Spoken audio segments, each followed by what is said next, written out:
काटो मारा, ओ भोला सब दुख काटो मारा। वेश है मंगल मंगलकारी, वेश है मंगल मंगलकारी। शमशान वासी हमारा,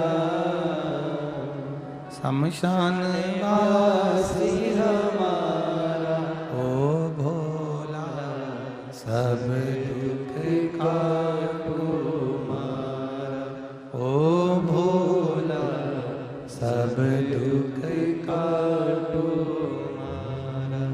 शिव से करी गई प्रार्थना खाली नहीं जाती।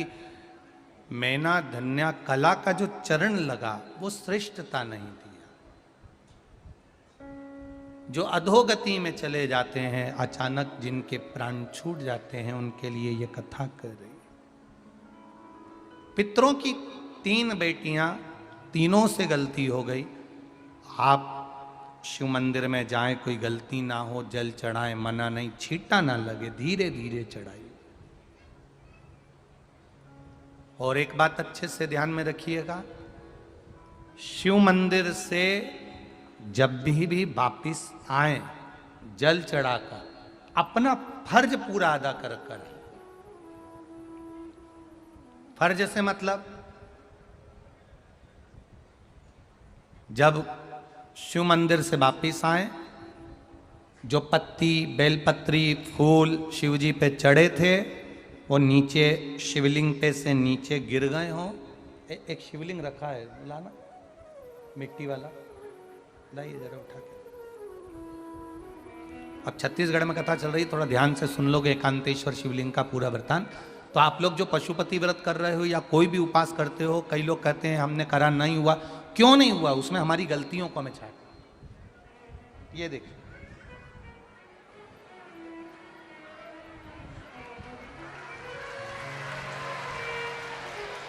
अब जैसे ये शिवलिंग रखा है, आपने जल चढ़ाया। अब जल आप यहां से चढ़ा रहे हो तो धीरे धीरे धीरे धीरे चढ़ाएं, जिससे छींटे बाहर ना, यहां तक छींटे रहे ना, जलाधारी तक चलेगा, बाहर ना गिरे। और एक बात का स्मरण रहे, यदि बेलपत्री, फूल, पत्ती जल चढ़ाने के बाद ये सब अगर नीचे गिर जाए, जलाधारी पर गिर गया या नीचे उतर गया, तुम्हारा पूरा जल चढ़ जाए, तुम्हारे पास में चंदन नहीं है, अबीर नहीं है, गुलाल नहीं है, कुछ भी नहीं हो, तो भी अपने हाथ की 3 उंगलियों से रेखा 3 खींचकर और फिर जो माला आदिक भगवान की रखी थी, उसी से भगवान का वापिस पूरा श्रृंगार कर कर फिर वापिस आइए, भगवान को पूर्ण श्रृंगार।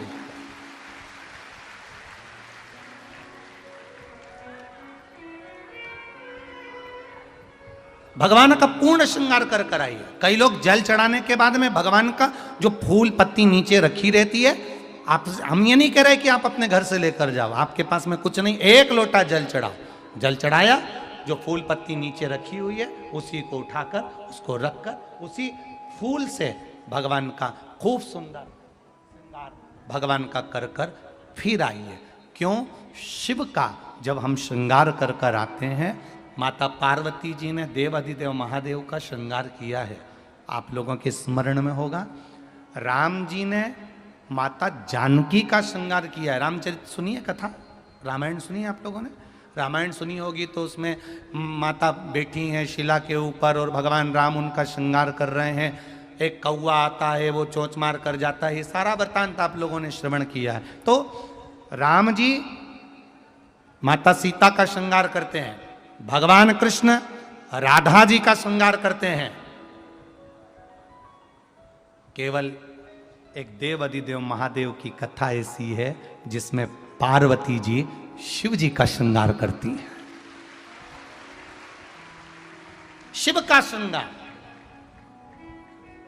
किस लिए? क्यों? कहा जल चढ़ाने के बाद वहीं पर पड़ी हुई पत्ती से, फूल से, जो चढ़े हुए फूल हैं, चढ़ी हुई पत्ती है, चढ़ा हुआ निर्माल्य है, जो भी शिव जी का है, उसी को धोकर वापिस भगवान का श्रृंगार कर कर आना चाहिए। किस लिए? कि हे भोलेनाथ, जब मैं इस संसार सागर से जाऊं, अखंड सुहाग लेकर पूरी श्रृंगार कर कर इस धाम से जाऊं। ऐसी कृपा जो पढ़ाओ, जो पढ़ाओ, चंदन नहीं है, हाथ से चंदन का स्मरण होना चाहिए। नहीं है हमारे पास लगाने को रोली, मोली, चंदन, जो भी आपके पास में, अबीर, गुलाल नहीं, अपने मन का गुलाल लगाइए, अपने मन का हृदय से दिल से रिझाने का प्रयास। ले जा बाबू, ले जा, दिल से चढ़ाइए। और जब भाव से, दिल से आप आनंद के साथ देवाधिदेव महादेव का आप पूजन करो, उसमें गलती ना हो, गलती ना।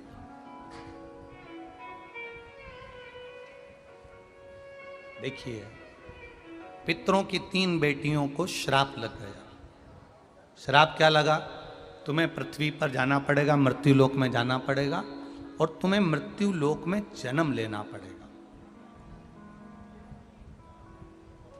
मृत्यु लोक में जाना पड़ेगा और तुम्हें जन्म लेना पड़ेगा। अब दुख आ गया।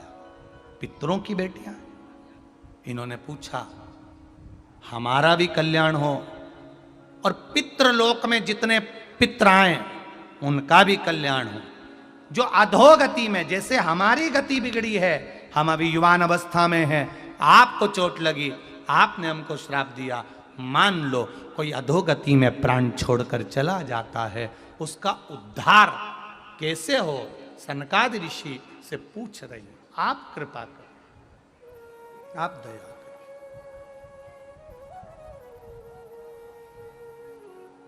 उद्धार कैसे?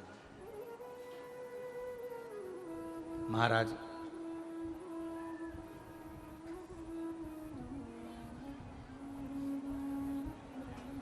सात स्थान शिवलिंग के बताए हैं, जहां पर भूल से भी अगर कोई चंदन की उंगलियां लगा देता है, 7 स्थान ऐसे हैं जहां चंदन की मात्र उंगलियां लगा देने से ही शिव पितृलोक के पितरों को मुक्ति प्रदान करके बैकुंठ लोक का निवास दे देते हैं। 7 स्थान।